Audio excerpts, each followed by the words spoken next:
Yeah, I'm sitting in the chair because I like to sit better, so it's a little bit easier. For those of you who don't know, my name's Kyle. I'm a senior. I started student teaching today, so that was a bit crazy. Woo!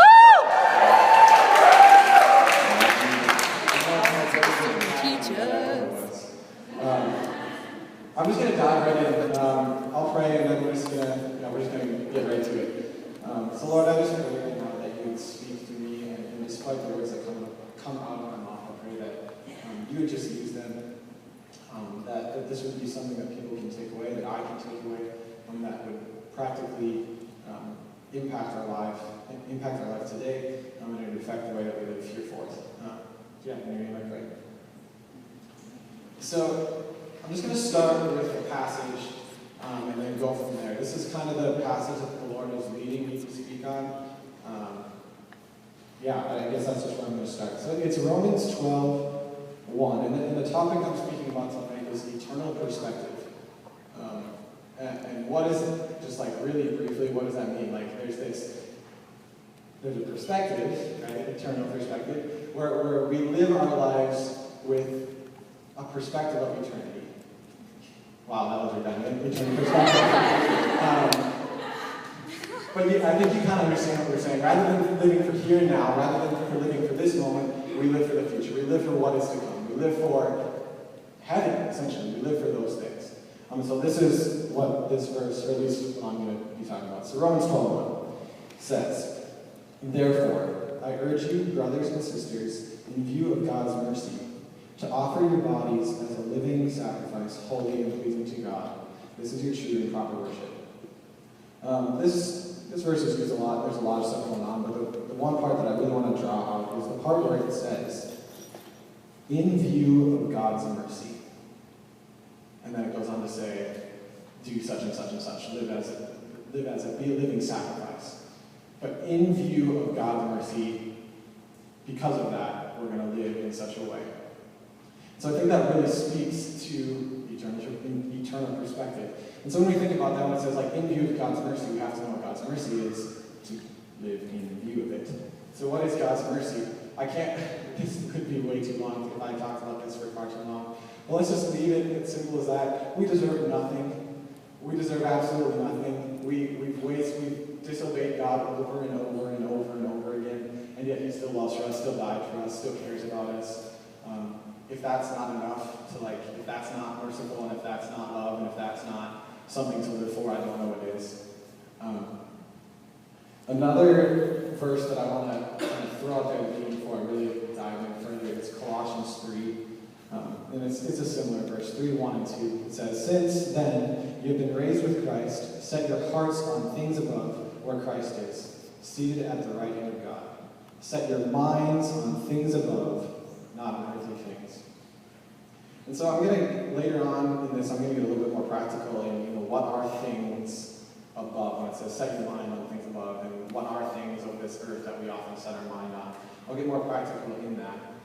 But right now, I just want to there's this topic, God has taught me a lot about this through these different ways of kind of viewing it. So I think I have kind of three things to try and get your mind to go to that eternal perspective. And they've certainly challenged me when I've been presented with them. And the first thing is, it's a question I'm going to ask, and it is, if you knew, with 100% certainty, that Jesus was coming back in 4 days, how would your life look differently? If you knew with 100% certainty that Jesus was coming back to this world and reinstating His kingdom on earth, how would you live differently?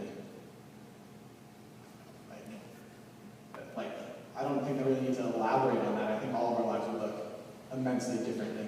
And the reality is, He is coming back someday. So there is a point in time when He's coming. We just don't know the day, but that shouldn't change the way we live, although it does. It certainly does in my life.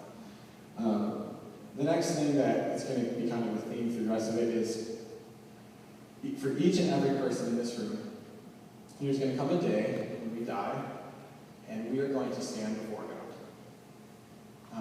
And luckily, if we believe in Him, it doesn't matter what we do. It only matters about the fact that Jesus died and paid for us and lived a perfect life.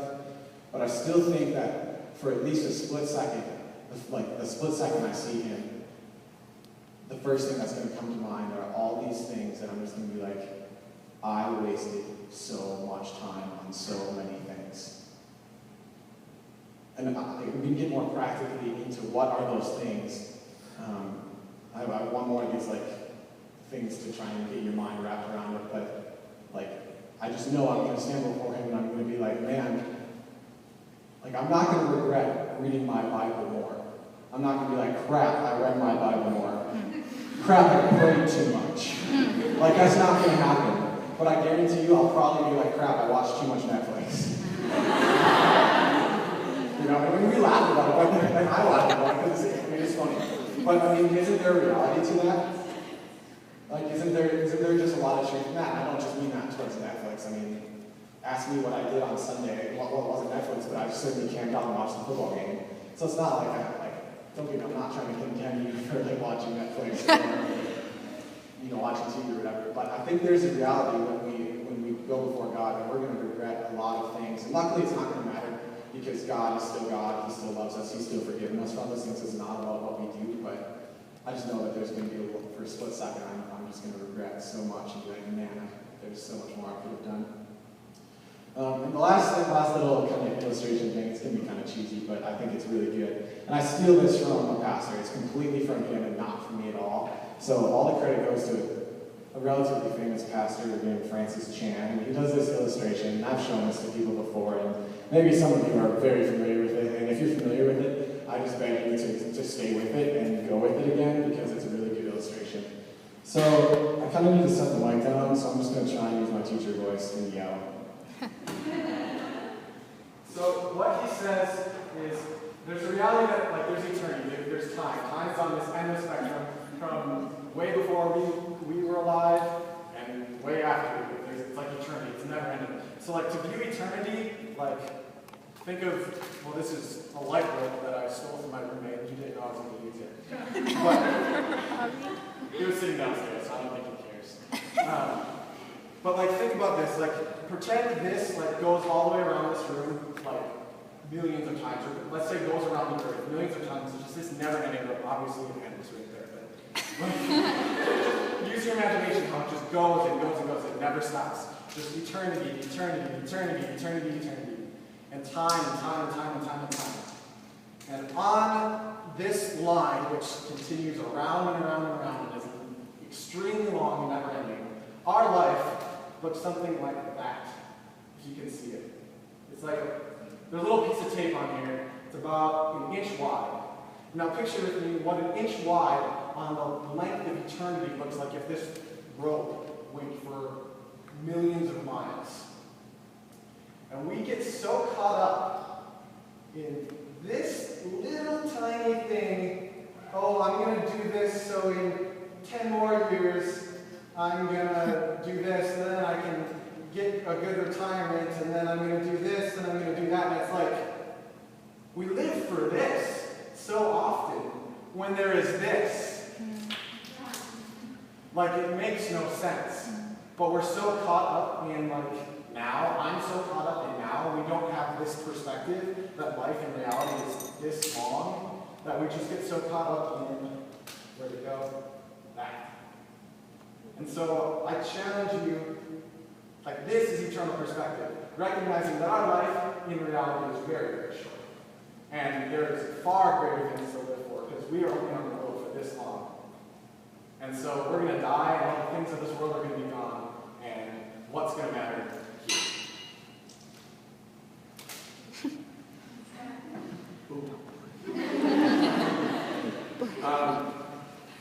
So practically, what are some of those things? I've kind of talked big picture, but what does it look practically in our lives? And I'm going to give a list of a few things, and it's certainly not exhaustive.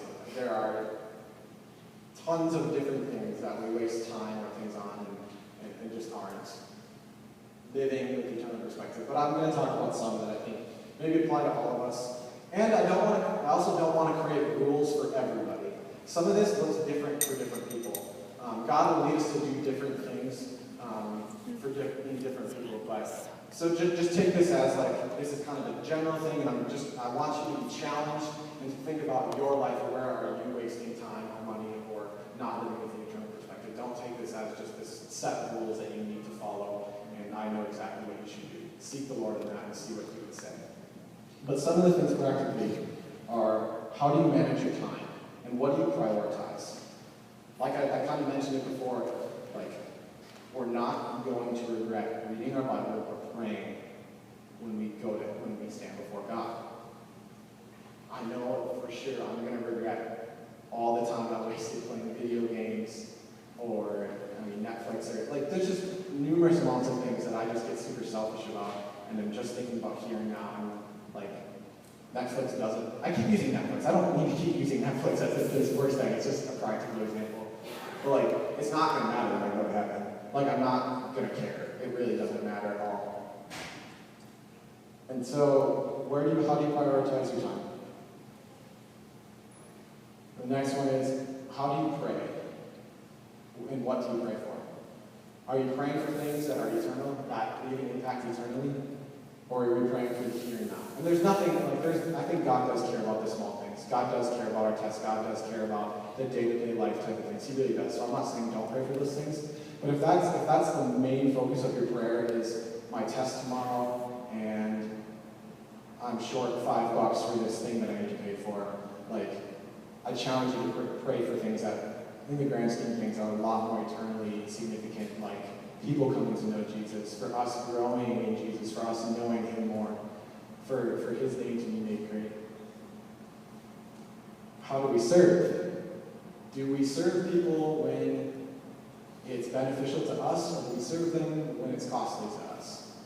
There's nothing wrong with serving someone when it's beneficial to you as well, but I just know so often when I think about serving somebody, it's so easy just to be like, well, I know this would serve someone, but it doesn't really benefit me, and I have to sacrifice a little bit of my time or money.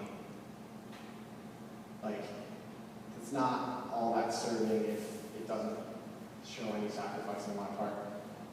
Are we telling other people about Jesus? That's eternally significant. I know I get so afraid all the time. I really do.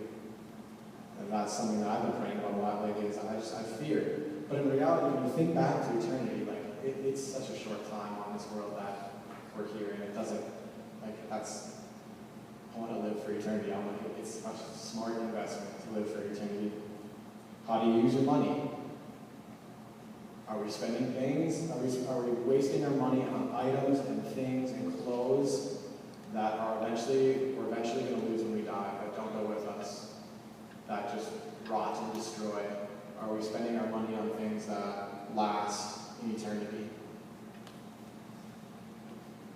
And those are just a lot of things. I'm just going to stress that. I don't mean to just like slam down the hammer and be like, here's a bunch of rules to follow. But I really did want to give a lot of practical examples of how maybe we can flip our perspective and live in a way that is in light of eternity.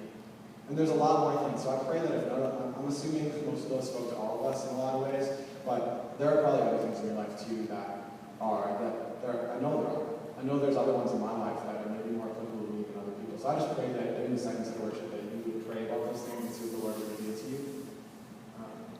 And I just think overall it's so easy to be self-focused and not God-focused. His first two commandments are love God and love your neighbor.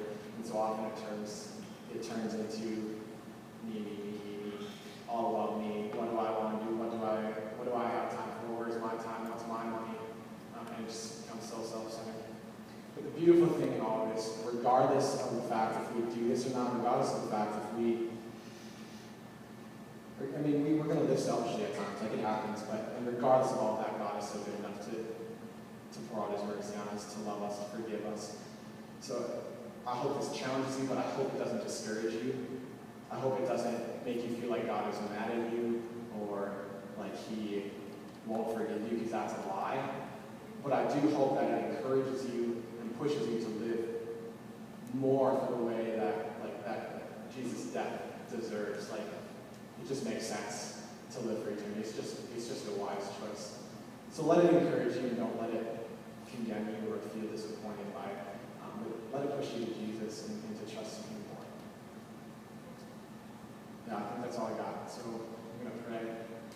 And I invite you guys to, we'll have prayer in the back. been kind of stressing this year that there's going to be people after the second set of worship that will go back and be willing to pray for if you want to pray through stuff.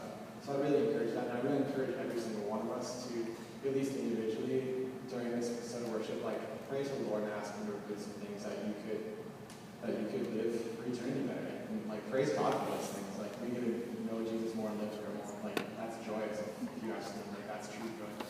So yeah, and I guess one more reminder is the prayer stickies that Rachel mentioned are in our garage too. So yeah, Lord, I just thank you for tonight. And I pray that we ultimately just live with that perspective, that I will live more with that perspective, that we wouldn't get so caught up in the now, get so caught up in what I want in my time, or me, but that would be about you and other people. That we truly live just selfless lives because you have given yourself to us. You have poured out your mercy. Your love is never failing. And I thank you that in the midst of this, in the midst of all these things that we don't live for you for, in the midst of all our sin and stupid choices, that you still forgive us, that you still love us, that you continue that you encourage us and pick us up to live more for you, and that you're a good Father in that way, and that you're not mad, but that you would just lead us into more truth. So we thank you, Jesus, and I pray that you would